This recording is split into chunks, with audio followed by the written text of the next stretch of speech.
Dua jet tempur F-16 milik Venezuela terbang melintas di atas kapal perang Amerika Serikat. Sebagai respons, Amerika Serikat kemudian mengerahkan 10 jet tempur siluman F-35 untuk menunjukkan kekuatan sekaligus memberi sinyal peringatan.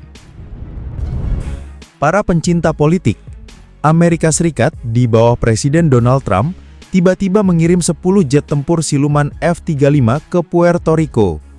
Alasannya, katanya untuk perang melawan kartel narkoba. Tapi yang bikin heboh, F-35 ini harganya per unit bisa lebih dari 100 juta dolar. Nah, orang-orang langsung garuk kepala. Loh, masa buat ngejar kartel narkoba sampai bawa jet siluman tercanggih di dunia?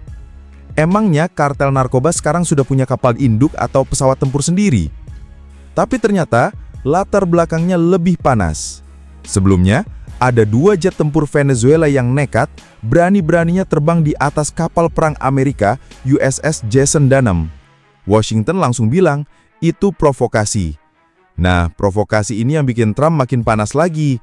Terakhir, F-35 pun dikerahkan ke Puerto Rico, wilayah Karibia yang biasanya terkenal dengan pantai tropis, sekarang malah jadi hangar dadakan pesawat siluman. Di sisi lain, Presiden Nicolas Maduro langsung marah besar. Dia bilang kekuatan militer Amerika ini adalah ancaman terbesar bagi Amerika Latin dalam 100 tahun terakhir. Bahkan sampai memobilisasi 340.000 pasukan aktif, plus cadangan yang katanya lebih dari 8 juta orang. Bayangin, 8 juta, itu kalau beneran semua turun ke jalan, bisa bikin parade militer sepanjang benua. Dan yang bikin suasana makin panas, pasukan Amerika sudah beraksi. Mereka menenggelamkan kapal yang dituduh kapal narkoba. Washington bilang itu langkah penting, tapi Caracas bilang itu pembunuhan ilegal. Dunia pun terbelah, ada yang dukung, ada yang bilang Amerika kebablasan. Trump di depan wartawan malah santai, katanya Venezuela ini penuh penjahat dan harus diberantas. Bahkan Pentagon diganti namanya jadi Departemen Perang. Serius, bayangin kalau ada negara yang terang-terangan bilang, kami ini memang suka perang. Sekarang bayangkan kekuatan Amerika di sana. 8 kapal perang, ribuan marinir, plus F-35 yang parkir di Puerto Rico. Venezuela masih ngandalin F-16 jadul tahun 80-an. Analogi gampangnya, balap motor bebek lawan motor GP. Ya udah jelas ketebak siapa yang menang. Tapi ada hal menarik. Di dalam negeri Amerika, tidak semua mendukung. Ilhan Omar bilang ini ilegal karena belum ada deklarasi perang. Jadi Trump dianggap jalan sendiri, seenaknya pakai militer tanpa izin Kongres. Nah, pertanyaan besarnya, apakah ini murni perang melawan narkoba? Atau sebenarnya ada agenda politik dan geopolitik yang lebih besar? Karena, kalau cuma soal narkoba, masa iya buat ngejar speedboat kokain di Karibia harus pakai jet siluman ratusan juta dolar? Selain itu, kehadiran militer Amerika di Karibia ini juga bikin negara-negara tetangga was-was. Kolombia, Brazil, sampai Kuba ikut pasang telinga. Karena mereka sadar, kalau konflik ini meledak, dampaknya bukan cuma Venezuela, tapi bisa mengguncangkan seluruh Amerika Latin. Rusia dan Cina pun ikut nimbrung. Rusia yang memang sudah lama jadi sekutu Venezuela, langsung mengirim sinyal dukungan. Mereka bilang langkah Amerika ini provokasi dan ancaman terhadap kesaudarakan sebuah negara. Bahkan ada rumor, Moskow siap memperkuat Caracas dengan senjata tambahan kalau eskalasi makin serius. Cina juga angkat suara, menuduh Amerika memakai dalih perang narkoba untuk memperluas pengaruh militernya. Di sisi lain, para analis politik di Washington sendiri terbelah. Ada yang bilang Trump sedang mencari panggung menjelang pemilu, biar terlihat tegas menghadapi musuh di luar negeri. Tapi ada juga yang melihat ini sebagai bagian dari strategi besar Amerika menjaga jalur perdagangan Karibia yang penting untuk suplai energi dan keamanan regional. Dan jangan lupakan aspek ekonominya. Venezuela memang punya cadangan minyak terbesar di dunia. Jadi, banyak yang curiga, apakah ini benar ini murni soal narkoba, atau sebenarnya minyak yang jadi magnet utamanya? Karena, kalau bicara logika, masa iya speedboat penuh kokain bisa bikin Amerika kerahkan armada perang kelas dunia? Sementara itu, media internasional ramai memberitakan kondisi di lapangan. Foto-foto kapal perang Amerika dengan marinir yang latihan di pantai Puerto Rico bikin banyak orang ngeri, karena kelihatannya bukan sekedar operasi kecil, tapi persiapan untuk sesuatu yang lebih besar. Dan di Venezuela sendiri, Maduro semakin gencar mengobarkan semangat nasionalisme. Di televisi nasional, dia sering muncul dengan seragam militer, berpidato lantang di depan ribuan tentara sambil sesekali menyindir Amerika dengan kata-kata pedas. Tujuannya jelas, membakar semangat rakyat supaya siap kalau sewaktu-waktu pecah perang. Rakyat Venezuela sendiri terbagi dua kubu. Ada yang benar-benar mendukung Maduro karena merasa ini soal harga diri bangsa dan kedaulatan negara. Mereka turun ke jalan, bawa bendera, teriak-teriak lawan Amerika. Bahkan ada yang rela mendaftar jadi pasukan cadangan meskipun pelatihannya cuma modal baris-baris dan teriak Patria o Muerte. Tapi, di sisi lain, ada juga rakyat yang jenuh. Ekonomi Venezuela sudah lama terpuruk, inflasi gila-gilaan, harga kebutuhan pokok melambung, dan jutaan orang terpaksa keluar negeri jadi migran. Jadi buat sebagian rakyat, kehadiran Amerika bukan cuma dilihat sebagai ancaman, tapi ada juga yang diam-diam berharap tekanan ini bisa bikin perubahan di pemerintahan mereka. Di luar Venezuela, negara-negara Amerika Latin juga terbelah.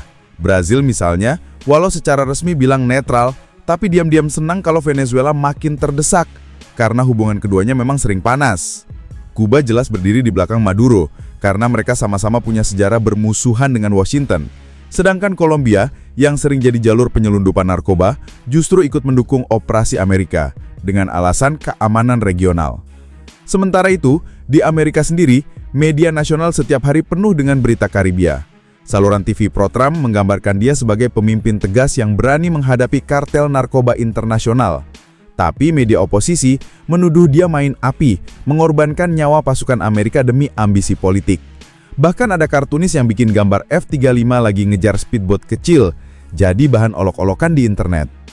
Di balik layar, Pentagon alias sekarang disebut Departemen Perang versi Trump juga sibuk menyusun strategi.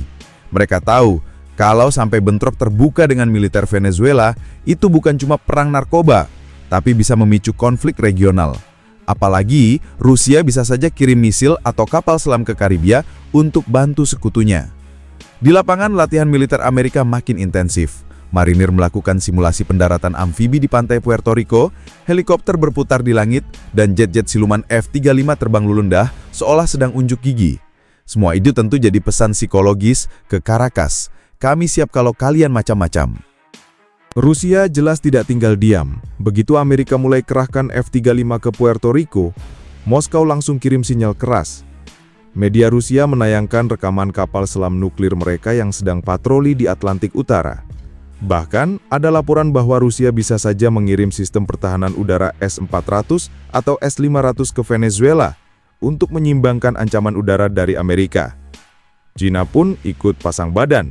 Mereka menyerang Amerika lewat diplomasi. Pejabat Beijing menyebut langkah Washington sebagai militerisasi Karibia dan memperingatkan bahwa AS sedang bermain api di halaman belakang Amerika Latin. Apalagi China punya investasi besar di Venezuela, terutama di sektor minyak dan infrastruktur.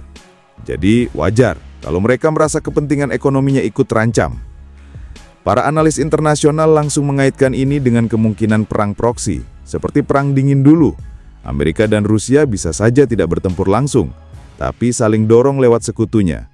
Venezuela dengan dukungan Rusia dan China, sementara Amerika memimpin koalisi dengan sekutu di Amerika Latin. Kalau benar terjadi, Karibia bisa berubah jadi ajang uji coba senjata generasi terbaru. Dan jangan lupa, di balik semua ketegangan ini, ada satu hal yang paling menguntungkan Amerika, unjuk kekuatan. Dengan menempatkan 8 kapal perang, ribuan marinir dan jet F-35 di Karibia, Washington ingin menunjukkan ke dunia bahwa mereka masih superpower nomor 1.